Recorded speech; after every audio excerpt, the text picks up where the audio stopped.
Good afternoon, welcome to Telangana express. నేను మీ ప్రతిష. బులెటిన్ల ముందుగా headlines. Congress BJP కలిసి బీఆర్ఎస్ ను ఖతం చేయాలని చూస్తున్నాయి. ఢిల్లీలో తెలంగాణ గొంతుగా వినబడాలంటే మనం గెలవాలన్న కేటీఆర్.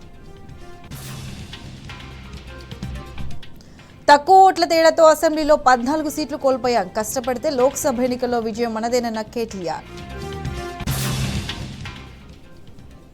నిరుద్యోగ భృతిపై అసెంబ్లీ సాక్షిగా మాట తప్పిన భట్టి, హామీల నుంచి తప్పించుకుంటున్న కాంగ్రెస్ ను ఎండగట్టాలన్న కేటీఆర్. బీఆర్ఎస్ ను బొందపెట్టే మునగాడు ఈ భూమి మీద ఇంకా పుట్టలేదు. కాంగ్రెస్ మంత్రులు కోతుల గుంపుల్లా ప్రవర్తిస్తున్నారన్న కడియం శ్రీహరి. రాజన్న ఆలయానికి పోటెత్తిన భక్తులు, స్వామివారి దర్శనానికి క్యూ లైన్లలో బారులు తీరిన భక్తజనం.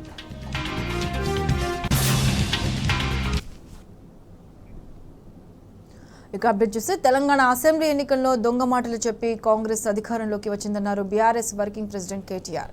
కార్యకర్తలు కష్టపడి పనిచేస్తే మల్కాజ్గిరిలో ఈసారి విజయం బీఆర్ఎస్ దేనని ధీమా వ్యక్తం చేశారు. 200 యూనిట్లలోపు విద్యుత్ బిల్లులను కట్టొద్దని కాంగ్రెస్ నేతలే చెప్పారని గుర్తు చేశారు. నిరుద్యోగ భృతిపై మంత్రి భట్టి ఇప్పటికే మాట తప్పారన్నారు. కాంగ్రెస్ హామీల నుంచి తప్పించుకుంటున్న తీరును ప్రజాకోర్టులోనే సాధికారికంగా ఎండగట్టాలని కార్యకర్తలకు పిలుపునిచ్చారు. ఈ మేరకు తెలంగాణ భవన్లో జరిగిన మల్కాజ్గిరి పార్లమెంట్ నియోజకవర్గ సమావేశంలో కేటీఆర్ పాల్గొన్నారు.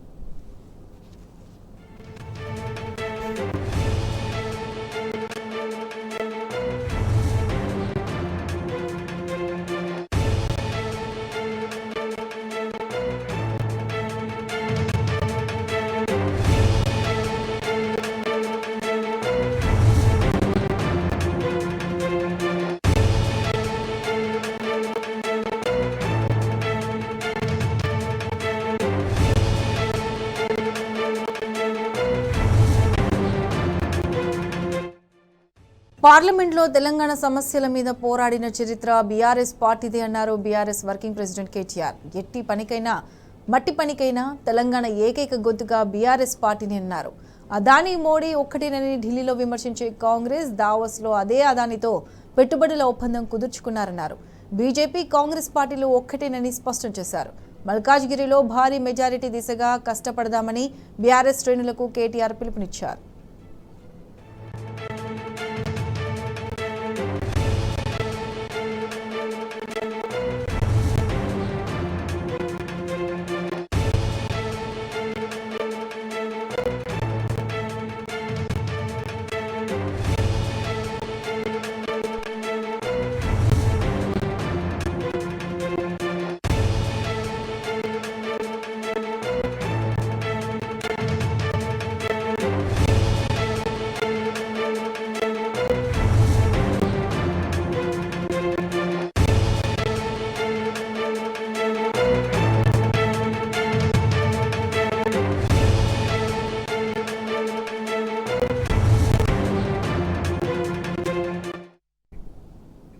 కొమరం భీం ఆసిఫాబాద్ జిల్లాలో ఘోర రోడ్డు ప్రమాదం జరిగింది. జిల్లా కేంద్రంలోని అటవీ శాఖ చెక్పోస్టు వద్ద ఎదురెదురుగా వస్తున్న లారీ బైక్ ఢీకొట్టాయి. ఈ ప్రమాదంలో బైక్పై ఉన్న తల్లి కొడుకులిద్దరూ అక్కడికక్కడే మృతి చెందగా మరొకరికి తీవ్ర గాయాలయ్యాయి.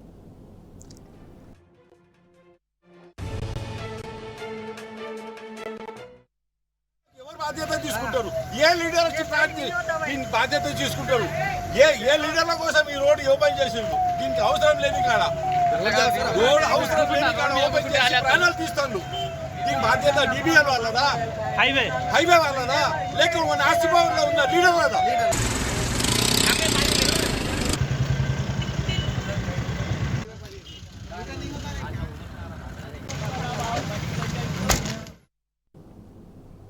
అసెంబ్లీ ప్రాంగణంలో మహాత్మా జ్యోతిరావు పూలే విగ్రహాన్ని ఏర్పాటు చేయాలని ఎమ్మెల్సీ కల్వకుంట్ల కవిత స్పీకర్ గడ్డం ప్రసాద్ను కోరారు.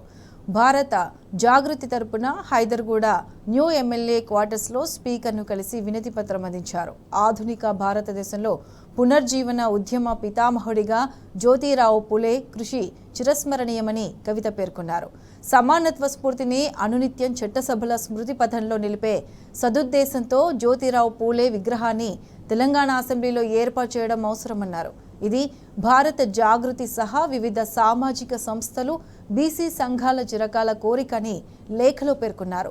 వెనుకబడిన వర్గాల నుంచి ఎదిగిన బిడ్డగా తమ ఆధ్వర్యంలోనే ఈ మహత్ కార్యం జరగాలని ఆకాంక్షిస్తున్నట్లు స్పీకర్ను కోరారు ఎమ్మెల్సీ కవిత.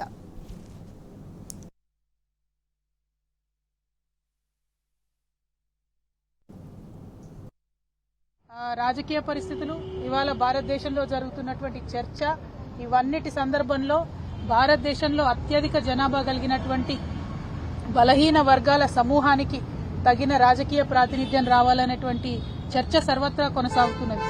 ఇక్కడ ఇప్పుడు తెలంగాణ ఎన్నికల సందర్భంలో కూడా ఇప్పుడు అధికారంలోకి వచ్చినటువంటి కాంగ్రెస్ పార్టీ కూడా 42% మేము లోకల్ బాడీస్ లో కూడా బీసీలకు ప్రాధాన్యం ఇస్తామని చెప్పడం జరిగింది. Congress party, Bharatiya Janata party national లెవెల్లో కూడా బీసీల జనగణన చేస్తామని చెప్పడం జరిగింది.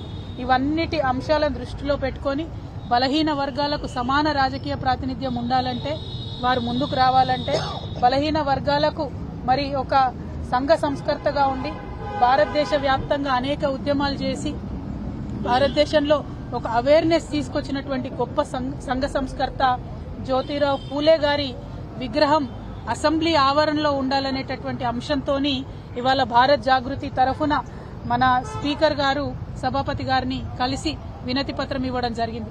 ఎట్లా అయితే ఆనాడు జాగృతి పోరాటాల ఆధారంగా అసెంబ్లీ ఆవరణలో అంబేద్కర్ విగ్రహాన్ని ప్రతిష్ఠింపజేసుకున్నామో, ఇప్పుడు ఖచ్చితంగా జ్యోతిరావు పూలే గారి విగ్రహాన్ని మరి అసెంబ్లీ ఆవరణలో పెట్టవలసిందిగా భారత్ జాగృతి తరఫున డిమాండ్ చేస్తూ ఒక వినతి పత్రాన్ని స్పీకర్ గారికి ఇచ్చినాం.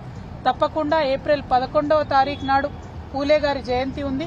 ఆ లోపల స్పీకర్ గారు, ప్రభుత్వము స్పందించి ఒక పాజిటివ్ నిర్ణయాన్ని తీసుకుంటారని చెప్పి మేము మనస్ఫూర్తిగా భావిస్తా ఉన్నాం. ఎందుకంటే అటువంటి సమతామూర్తులను, అటువంటి సమానతత్వాన్ని ప్రబోధించినటువంటి మహనీయులను నిరంతరం అసెంబ్లీకి వెళ్లేటటువంటి వాళ్ళు చూసినట్టయితే చట్టసభల్లో గాని, చట్టాలు చేయడంలో గాని, ప్రజలకు న్యాయం కల్పించడంలో గాని వారికి ఒక స్ఫూర్తి ప్రదాతగా ఉంటారు. కాబట్టి ఖచ్చితంగా జ్యోతిబా పూలే గారి విగ్రహాన్ని ఏప్రిల్ 11వ తారీఖు లోపల ఈ ప్రభుత్వం ఒక పాజిటివ్ నిర్ణయం తీసుకొని ప్రతిష్ఠించడానికి నిర్ణయం తీసుకుంటుందని చెప్పి నేను మనస్ఫూర్తిగా భావిస్తూ ఈ రోజు కార్యాచరణ ప్రారంభించినాం. ఇవాళ నుండి ఏప్రిల్ 11th వరకు కూడా కంటిన్యూస్ గా రాష్ట్ర వ్యాప్తంగా భారత్ జాగృతి ఆధ్వర్యంలో ఇతర బీసీ సంఘాల అందరి ఒక మద్దతుతోని కూడా రాష్ట్ర వ్యాప్తంగా చర్చను లేవదీస్తాం. ప్రభుత్వాన్ని రిక్వెస్ట్ చేస్తాం. ప్రతి ఊరు నుండి, ప్రతి చోటి నుండి కూడా ఈ డిమాండ్ ప్రభుత్వాన్ని, స్పీకర్ గారిని తగిలే విధంగా మేము చేయడం జరుగుతుందని చెప్పి ఈ సందర్భంగా తెలియజేస్తూ త్వరలోనే మిగతా కార్యాచరణ అంతా కూడా ప్రకటిస్తాం. రాముడు అందరివాడు కొందరివాడు కాదన్నారు ఎమ్మెల్సీ కవిత. అయోధ్యలో ప్రాణ ప్రతిష్ఠ కార్యక్రమానికి బీఆర్ఎస్ పార్టీకి అధికారికంగా ఆహ్వానం అందలేదని తేల్చి చెప్పారు. అందువల్ల రేపు అయోధ్యలో జరిగే ప్రాణ ప్రతిష్ఠ కార్యక్రమానికి హాజరు కావట్లేదన్నారు. ఏదో ఒకరోజు అయోధ్యను సందర్శించుకుంటామని ఎమ్మెల్సీ కవిత అన్నారు. అయోధ్య రామ మందిర్ ఇష్యూ మీద ఇన్విటేషన్ ఏం రాలేదు. అయినప్పటికీ రాముడు అందరివాడు కొందరివాడు కాదు. ఏదో ఒక సందర్భంలో, ఏదో ఒక సమయంలో అయోధ్య విజిట్ చేసే అవకాశం తప్పకుండా వస్తుంది. పుణ్యక్షేత్రాలన్నీ కూడా సందర్శించినట్టుగా ఏదో ఒకనాడు అయోధ్యను సందర్శించుకునేటటువంటి భాగ్యం మా అందరు కూడా కలుగుతుందని నేను భావిస్తా ఉన్నాను. బట్ రేపు జరిగేటటువంటి ఈవెంట్లో అఫీషియల్ ఇన్విటేషన్ లేదు కాబట్టి వెళ్ళలేకపోతా ఉన్నాం. బట్ రాములవారి టెంపుల్ కాబట్టి ఏదో ఒక సందర్భంలో తప్పకుండా వెళ్తాం. సీఎం రేవంత్ రెడ్డిపై బీఆర్ఎస్ నాయకుడు రావుల శ్రీధర్ రెడ్డి నిప్పులు చెరిగారు. రేవంత్ రెడ్డి తన వ్యక్తిగత అవసరాల కోసం సలహాదారులను నియమించుకుంటున్నారని అన్నారు. అసలు ప్రభుత్వానికి సలహాదారులు ఎందుకన్న వ్యక్తి ఇప్పుడు ఎందుకు సలహాదారులను పెట్టుకున్నారని ప్రశ్నించారు. చూస్తే మాత్రం చెప్పడానికే నీతులు తప్పితే, ఇతరులకు చెప్పడానికే నీతులు తప్పితే ఆచరించడానికి కాదు అనే పద్ధతిలో రేవంత్ రెడ్డి గారి వ్యవహార శైలి ఉంది. కొత్తగా రాష్ట్ర ప్రభుత్వంలో సలహాదారులను నియమించుకున్నారు. ఇదే ముఖ్యమంత్రి గారు గతంలో ప్రతిపక్ష పాత్రలో ఉన్నప్పుడు అసలు ప్రభుత్వానికి సలహాదారులు ఎందుకు, మా ప్రభుత్వం వస్తే సలహాదారులను నియమించమని చెప్పినటువంటి ఒక రేవంత్ రెడ్డి గారు ఇవాళ ప్రభుత్వంలోకి రాగానే మాట మార్చి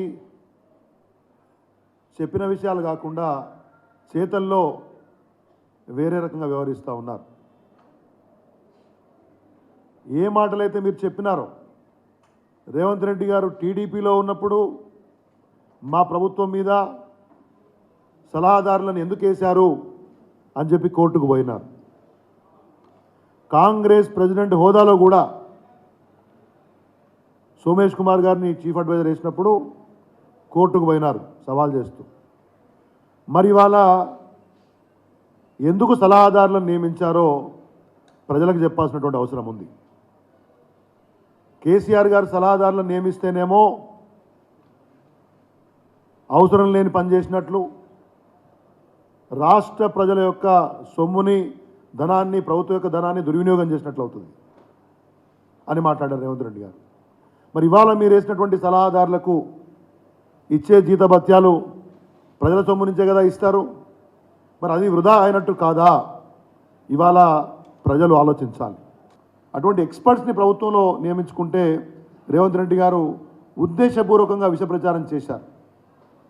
ఇవాళ ఎవరినైతే సలహాదారులను మీరు నియమించారో వాళ్ళ యొక్క నేపథ్యం చూస్తే ఎంత హాస్యాస్పదంగా ఉందో అనే విషయాన్ని మీ ద్వారా నేను ప్రజలకు తెలియదలుచుకున్నాను. చెప్పేది ఒకటి, ఇవాళ రేవంత్ రెడ్డి చేసేది ఒకటి అనే విషయాన్ని ప్రజలు గమనించాలని చెప్పేసి కోరుతా ఉన్నాను. యాదాద్రి శ్రీ లక్ష్మీ నరసింహ స్వామి వారిని కేంద్ర మంత్రి ఆర్కే సింగ్ దర్శించుకున్నారు. స్వామివారికి ప్రత్యేక పూజలు చేసి మొక్కులు చెల్లించుకున్నారు. ముందుగా కేంద్ర మంత్రికి అర్చకులు పూర్ణ కుంభంతో ఘన స్వాగతం పలికారు. అనంతరం ఆలయ అర్చకులు పట్టు వస్త్రాలతో సత్కరించి స్వామివారి తీర్థ ప్రసాదాలు అందజేశారు.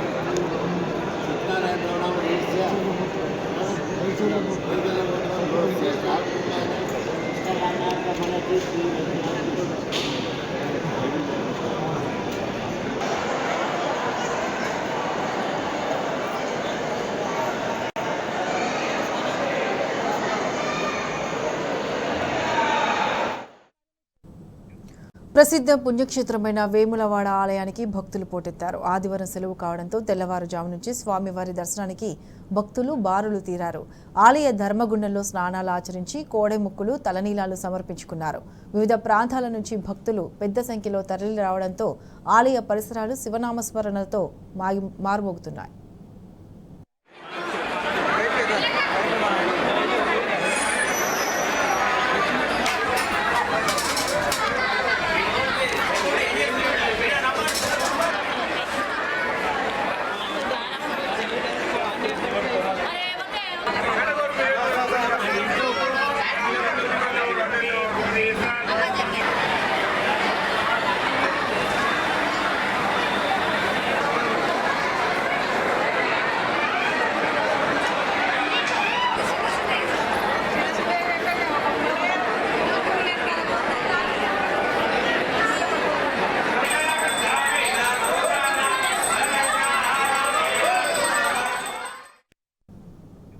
ప్రజలకు సేఫ్గా అందాల్సిన ఆధార్, పాన్ కార్డులు, పలు ఉత్తరాలు పోస్ట్ మ్యాన్ నిర్లక్ష్యంతో చెత్త కుప్పలో దర్శనమిచ్చాయి. ఈ ఘటన వికారాబాద్ జిల్లా కులకచెర్ల మండలం చౌడాపూర్లో జరిగింది. ప్రజలకు అందజేయాల్సిన కార్డులను పోస్ట్ మ్యాన్ చెత్త ట్రాక్టర్లు పడేశాడంటూ గ్రామస్తులు ఆగ్రహం వ్యక్తం చేశారు.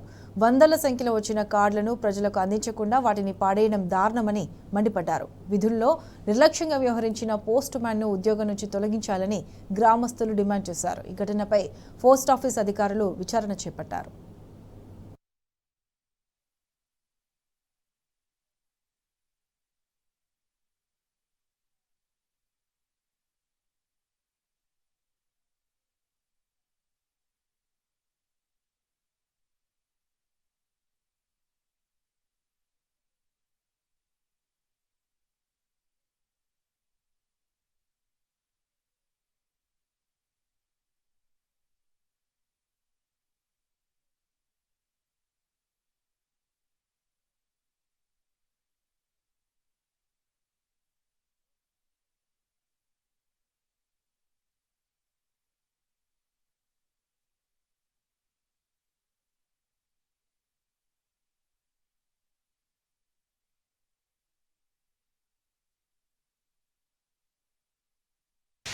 చౌడాపూర్ గ్రామంలో మార్నింగ్ 7 టైంలో మరి ఇక్కడ పోస్ట్ మ్యాన్ నరసింహుడు గారు ఏం చేసిందంటే ఈ ఆధార్ కార్డులో ఒక సంచిలో తీసుకొచ్చి అవి ఏం చేసిందంటే ఈ ఏదైతే చెత్త బండి ట్రాక్టర్ ఉంటుందో ఆ ట్రాక్టర్లో ఈ వేయగానే ఈ ట్రాక్టర్లో ఉన్న ఈ గ్రామ పంచాయతీ సిబ్బంది వాటిని చూసి అవి తీసుకొచ్చి ఈ గ్రామ పంచాయతీలో పెట్టడం జరిగింది. మరి ఆధార్ కార్డు చాలామంది మాకు రాలేదు అంటే ఇవన్నీ ఈ దగ్గర పెట్టుకొని డిస్ట్రిబ్యూషన్ చేయక జనాలకు ఇబ్బంది పెడుతుండు. మరి ఇతని పైన పై అధికారులకు మరి చర్య గురించి మేము ఈరోజే వారికి పెట్టడం జరుగుతుంది. అయినా మేము కూడా చాలాసార్లు మా కంప్లైంట్ వచ్చినాయి. ఇదే విషయం కాదు, మొన్న కూడా పెన్షన్ల విషయంలో కూడా కంప్లైంట్ వస్తే నాకే వచ్చి సార్ ఇది మిషన్ పని చేస్తలేదంటే మందిపాలు వాళ్ళు మా ఆఫీస్కి వచ్చి ఒక 50 మంది వచ్చారు. వాళ్ళు కూడా చెప్తే అప్పుడు వాళ్ళకి కూడా వెంటనే ఆయన వచ్చి మిషన్ చూపించిండు. ఆ మిషన్ ఇట్లా ఎర్రర్ వస్తుందంటే సరేలే ఈ ఒక రోజు ఎర్రర్ వస్తుంది, మిగతా రోజు నాకు ఇబ్బంది అవుతుంటే వాళ్ళ హెడ్ పోస్ట్ ఆఫీస్కి మాట్లాడి మరి వీళ్ళు రేపటితో ఈ పెన్షన్స్ కూడా క్లోజ్ అవుతాయి అంటున్నారు. అసలు విషయం ఏందని నేను తెలుసుకుంటే వాళ్ళకి అడిగినా ఏం లేదు సార్ రేపటి నుంచి కూడా ఉంటాయి ఇవ్వచ్చు అని చెప్తే అక్కడున్న ఈ పెన్షన్ వాళ్ళు కూడా సరే రేపు తీసుకుంటాం సార్ అని పోవడం జరిగింది. ఇవి ఇక్కడ చూస్తే ఈ ఆధార్ కార్డ్ 2011 ఉన్నాయి, 12 ఉన్నాయి, 13 నుంచి ఇక 11 నుంచి పెండింగే ఉన్నాయి. ఆ 11 నుంచి ఇంతవరకు వాళ్ళకి డిస్ట్రిబ్యూషన్ చేయలేదు. ఈరోజు మాత్రం అవి బయటపడ్డాయి. ఇవి కూడా మా దగ్గర పెట్టుకొని కస్టడీ పెట్టుకొని ఈ లబ్ధిదారులకు ఈ ఎవరెవరు ఉన్నారో వాళ్ళకి కూడా జీపీ ద్వారా ఇవి డిస్ట్రిబ్యూషన్. దీనిపైన ఎలాంటి చర్యలు తీసుకుంటారు సార్? తప్పకుండా చర్యలు తీసుకుంటాం. వాళ్ళ పై అధికారికి కూడా మేము చర్యలు తీసుకుంటూ వారికి లెటర్ రాయడం జరుగుతుంది. సార్ కామాక్షలకు అందరూ వెళ్తుంటే నేను చెత్త పోయిన పోతే అది చెత్త బండ్లో దొరికినాయి. అందరు వచ్చి ముందు వేరే వాళ్ళు చూస్తుంటే నేను తీసుకున్నా తలా తీసుకున్నాను సార్. ఏం దొరికినాయి అందులో? ఆధార్ కార్డులు. ఆధార్ కార్డులు ఒకటేనా ఇంకేమో? ఏమో అన్ని మా ఆధార్ కార్డులు ఒకటే. అంటే ఇక్కడ నుంచి వచ్చిన ఎవరు వేసింటారు అవి? ఏమో ఎవరు వేసిండ్రు ఇలా బండి గ్రామ పంచాయతీ ట్రాక్టర్లో ఉన్నాయి. మీరు తీసుకున్నాక అందరు వేరే వాళ్ళు తీసుకున్నారు. ఏం చేశారు అందరూ మా పాప కూడా ఆధార్ కార్డు అడిగి ఉండేయమంటే చూసినాం అంతే. హైదరాబాద్లో వ్యభిచార ముఠా గుట్టురట్టైంది. గుట్టుచప్పుడు కాకుండా వ్యభిచారం నిర్వహిస్తున్న ముఠాను పోలీసులు అరెస్ట్ చేశారు.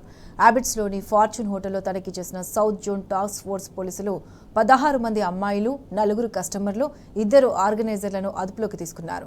రామ్నగర్కు చెందిన అఖిల్ పహిల్వాన్ ఆధ్వర్యంలో ఈ దందా నడుస్తున్నట్లు గుర్తించిన పోలీసులు అతన్ని అరెస్ట్ చేశారు. కేసు నమోదు చేసి రిమాండ్కి తరలించారు.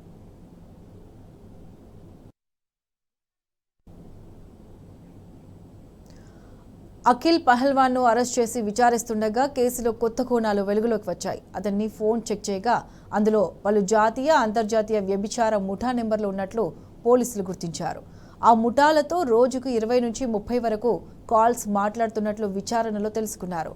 బెంగాల్ నుంచి 16 మంది యువతులను 25 రోజులుగా ఫార్చ్యూన్ హోటల్లో ఉంచి వ్యభిచారం చేయిస్తున్నట్లు తేలింది. ఈ హోటల్లో 25 రూమ్లు ఉండగా 16 రూమ్లను వ్యభిచారం కోసం వినియోగిస్తున్నారు. అయితే అఖిలేష్ గత కొన్నేళ్లుగా ఈ దందా చేస్తున్నట్లు పోలీసులు చెబుతున్నారు.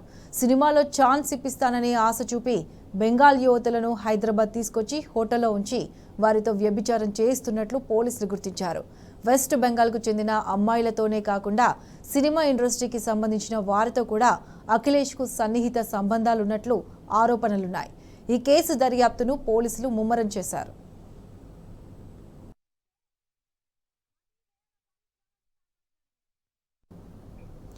ఇక హైదరాబాద్ రవీంద్ర భారతిలో రాష్ట్ర వీరశైవ లింగాయత్ సంఘం దశాబ్ది ఉత్సవాలు ఘనంగా జరిగాయి. ఈ కార్యక్రమానికి ఎంపీలు బీబీ పాటిల్, ఆర్ కృష్ణయ్య పాల్గొన్నారు. లింగాయత్ భవన్ కోసం కేసీఆర్ ప్రభుత్వం 10 కోట్లు మంజూరు చేసినట్లు ఎంపీ బీబీ పాటిల్ అన్నారు. లింగాయత్లను వెంటనే ఓబీసీ జాబితాలో చేర్చాలని డిమాండ్ చేశారు. అనంతరం లింగాయత్ లింగ బలిజ సంఘం డైరీని ఆవిష్కరించారు. ఈ కార్యక్రమంలో అధ్యక్షులు పటోళ్ల సంగమేశ్వర్, వెన్నె ఈశ్వరప్ప తదితరులు పాల్గొన్నారు. నీవు ఉన్న చోట నిరత జయమ్ములో చల్లనైన తల్లి సమక్షంలో దైవ సాక్షిగా మహాత్మా బసవేశ్వరుని సాక్షిగా కొత్త కమిటీకి అందరూ స్వాగతం చెప్పండి, గట్టిగా చెప్పడంతో. అభివృద్ధి కొరకు రాష్ట్ర సంఘం యొక్క నియమావళి ప్రకారం వినిపిస్తలే. మనకు ఫైనాన్షియల్ కార్పొరేషన్ కావాలంటే గట్టిగా కొట్లాడాలి, పోరాడాలి. ఈ सभा में कोशिश की ऐसे ग्रेनाड होने दो, कमेटी हाल होने दो, या तो हैदराबाद में एक अच्छा सा बसों को बनाने का हो टोकापेट में, उसके लिए 10 करोड़ के राशि से टेंडर भी कर लिए, मगर वो HMDA के किसी रीजन की वजह से जरा काम पेंडिंग है. डेफिनेटली हम सब मिलकर करेंगे, साहब को पूरा भरोसा देता हूँ, विश्वास कर देता हूँ. इसके अलावा सबसे इम्पोर्टेंट बोले तो सभी लोगों की मांग थी OBC के लिए, आज कृष्णा साहब है, सुरेश शक्कर साहब है, BCD में लाने के लिए, जबकि सेक्रेटरी की सरकार और हमारे सुरेश शंकर साहब को पूरा उसका क्रेडिट देते हैं. उनके कार्यकाल में उन्होंने हमारे कम्युनिटी को BCD में लेके आने का. వింగ్స్ ఇండియా 2024 ఏవియేషన్ షోకి చివరి రోజు కావడంతో సందర్శకులు భారీ సంఖ్యలో తరలివచ్చి ఈవెంట్ని ఎంజాయ్ చేస్తున్నారు. గగనతలంలో Sarang team, Mark Jefferies team చేసిన విన్యాసాలు ఎంతోగానో ఆకట్టుకుంటున్నాయి. ఇలాంటి ఈవెంట్లు విద్యార్థుల కెరియర్కి ఎంతో దోహదపడుతుందని సందర్శకులు అభిప్రాయపడ్డారు. దీనిపై మరింత సమాచారం మా ప్రతినిధి మహేష్ అందిస్తారు. వింగ్స్ ఇండియా 2024 బేగంపేటలో జరుగుతున్న ఈ ఏవియేషన్ షోకి చివరి రోజు కావడంతో పెద్ద ఎత్తున కూడా సందర్శకులు వస్తున్న పరిస్థితి కనిపిస్తూ ఉంది. ఇక్కడ ఏర్పాటు చేసిన విమానాలు చూసి అయితే ఇక్కడ అంతా వీళ్ళంతా ఎంతగానో ఆకట్టుకున్నారని చెప్పాలి. అటు చివరి రోజు కావడంతో పెద్ద ఎత్తున కూడా సందర్శకులు వస్తున్నారు. దాంతోపాటు చివరి రోజు కావడంతో అటు 3 సార్లు ఏవియేషన్ సంబంధించి అటు మార్క్ జెఫ్రీ గానీ సారంగ్ టీం సంబంధించిన విన్యాసాలు ఈ రోజు 3 సార్లు వీళ్లకు ప్రదర్శనకు అవకాశం కల్పించిన పరిస్థితి ఉంది. రన్వే పైన దాదాపు 20కి పైన విమానాలు అయితే ఏర్పాటు చేసిన పరిస్థితి కనిపిస్తుంది. ఇక అటు ఇక్కడికి వచ్చిన వారంతా కూడా ఇక్కడ ఇదంతా చూసి ఇక్కడ ఎయిర్పోర్ట్ సంబంధించిన విన్యాసాలు ఇక్కడ ప్రదర్శిస్తున్న విమానాలు చూసి అయితే ఇక్కడ వచ్చిన సందర్శకులను ఎంతగానో ఆకట్టుకున్నారని చెప్పాలి. మొదటి 2 రోజులు బిజినెస్ విజిటర్స్ మాత్రమే అనుమతించిన పరిస్థితి. చివరి 2 రోజులు మాత్రం ఇటు సామాన్య పబ్లిక్ ప్రజలను అనుమతిస్తున్న పరిస్థితి కనిపిస్తుంది. మనతో పాటు కొంతమంది ఉన్నారు, మాట్లాడదాం. ఎప్పుడు వచ్చారు? ఇంతకుముందు వచ్చారు? లాస్ట్ టైం కూడా వచ్చాం మనము. ఆఫ్టర్ 8 years తర్వాత ఇది first time actually. Government form అయిపోయిన తర్వాత it's extremely well actually. Not only that, especially last Friday and Saturday, now weekend actually. Weekend మనం చూద్దామని వచ్చాము. చాలా క్రౌడీగా ఉంది. మొత్తం అరేంజ్మెంట్స్ కూడా ఎక్సలెంట్. కోఆపరేషన్ కూడా చాలా బాగుంది. పోలీస్ కానీ, ఆర్మీ కానీ, entire field force. It's a great thing actually. Super. మనతో పాటు కొంతమంది ఉన్నారు. ఎట్లా ఉంది ఏ షో సంబంధించి? చాలా బాగుంది. ఇంకా ఇండియా ఫ్లాగ్ చేశారు కదా, అది ఎలా ఎట్లా చెప్పరా అట్లా అలా ఉంది. చాలా సూపర్ గా ఉంది. మీరు ఎలా ఎంజాయ్ చేశారు? చాలా ఎంజాయ్ చేశామండి. విన్యాసాలు చాలా బాగున్నాయి. ఎవ్రీ 2 years కి పెట్టడం వల్ల చాలా బాగా అనిపిస్తుంది. ఇంకా కొన్ని ఎయిర్పోర్ట్కి వెళ్తే 1-2 చూస్తాం అంతే. ఇలాంటి ఈవెంట్స్ రావడం వల్ల చాలా విమానాలు చూడడం జరుగుతుంది. చాలా ఎంజాయ్ చేశాము. మనతో పాటు కొంతమంది ఉన్నారు. ఎట్లా ఉంది అన్న ఏవియేషన్ షో సంబంధించి ఎట్లా ఎంజాయ్ చేశారు? షో వరకు అయితే చాలా బాగుంది. దీనివల్ల ఏంటంటే చిన్నపిల్లలు కానీ లేదంటే తెలియని వాళ్ళు కానీ, ఇప్పుడు యూత్ ఉన్నారు, ఏదో ఒక రంగం ఇంజనీరింగ్ అలాంటివి కాకుండా ఇలాంటి ఎన్నో రంగాలు, ఎయిర్క్రాఫ్ట్ రంగం ఉంది, డిజైనింగ్ ఉంది, పైలట్ రంగం, చాలా రంగాలు ఉన్నాయి. సో ఇలాంటివి జనరల్గా చేస్తూ ఉంటే ప్రతి ఏడాది దానివల్ల చాలా మంది యూత్కి కానీ పిల్లలకు కానీ చాలా ఆసక్తి రేగుతుంది. దీనివల్ల చాలా నేర్చుకోవచ్చు. అంటే కంప్లీట్గా చూడని వాళ్ళకు కూడా వచ్చి ఇలాంటి లోపల ఎలా ఉంటుంది తెలియని వాళ్ళు కూడా వచ్చి చూడడం వల్ల అదంతా ఒక గుడ్ ఎక్స్పీరియన్స్. మీరు ఎక్కడి నుంచి వచ్చారు? ఎట్లా ఉంది? బేసిక్ గా నేను మెకానికల్ ఇంజనీర్. యాక్చువల్ గా మేము ఈ ఫ్లైట్స్ లో ఉండే సీటింగ్స్ డిజైన్ చేస్తాం daily. As a part of మా జాబ్ గా ఈ ఫ్లైట్ సీటింగ్ డిజైన్ చేసే మాకే ఇవన్నీ ప్రత్యక్షంగా చూస్తుంటే చాలా అంటే చాలా ఎగ్జైటింగ్ అనిపిస్తుంది. అలాంటిది చిన్నపిల్లలు కావచ్చు, వీటికి సంబంధం లేని వాళ్ళు డైరెక్ట్ గా చూసినప్పుడు అయితే ఖచ్చితంగా వాళ్ళు ఎగ్జైట్ ఫీల్ అవుతారు. అండ్ ఇంకోటి ఏంటంటే పిల్లలకి ఎప్పుడు మొబైల్సే కాకుండా ఇలాంటివి డైరెక్ట్ గా చూపిస్తే వాళ్ళలో ఒక ఎగ్జైట్మెంట్, వాళ్ళలో ఒక ఆతృత ఖచ్చితంగా పెరుగుతుంది. అండ్ కెరీర్ పరంగా కూడా వాళ్ళు ఏదైనా ఎంచుకోవడానికి, లేకపోతే వాళ్ళ కెరీర్ లో ముందుకు వెళ్ళడానికి ఒకటే కాదు, మొబైల్స్ మాత్రమే కాదు, టీవీస్ మాత్రమే కాదు, సిస్టమ్స్ మాత్రమే కాదు, సో చాలా ఉన్నాయి మనం బయటకు వచ్చి చూడడానికి. కానీ వాళ్ళకి ఒక ఎగ్జైట్మెంట్ వస్తుంది. అండ్ పేరెంట్స్ కూడా వాళ్ళు పుష్ చేస్తారు ముందుకు రావడానికి. అంతా పాటు కొంతమంది ఉన్నారు. ఎట్లా ఉందమ్మా షో? ఎట్లా ఉంది? ఎక్కడి నుంచి వచ్చారు? ఏ క్లాస్ చదువుతున్నాం? ఎట్లా ఉంది? నా పేరు జోషువా, నేను 8th క్లాస్ చదువుతున్నాను. అండ్ ఇక్కడ ఓవరాల్ గా అయితే చాలా బాగుంది. I enjoyed a lot. And ఇక్కడ డ్రోన్స్, హెలికాప్టర్స్ ఇంకా చాలా ఉన్నాయి. అండ్ దట్ ఫ్లాగ్ అయితే ఆసమ్ అసలు. ఇంకా ఫ్లైట్స్తోని ఫ్లిప్స్ చేయడం అదైతే చాలా బాగుంది. అండ్ లాస్ట్కి హార్ట్ షేప్స్ మాత్రం సూపర్. Thank you. నా పేరు వర్షిత అండ్ నాకు ఈ ప్రోగ్రామ్ అనేది నాకు చాలా నచ్చింది అండ్ ఆ ఫ్లిప్స్ అనేది నాకు చాలా బాగా నచ్చింది. చాలా బాగుంది. హార్ట్ షేప్ అయితే సూపర్ ఉంది.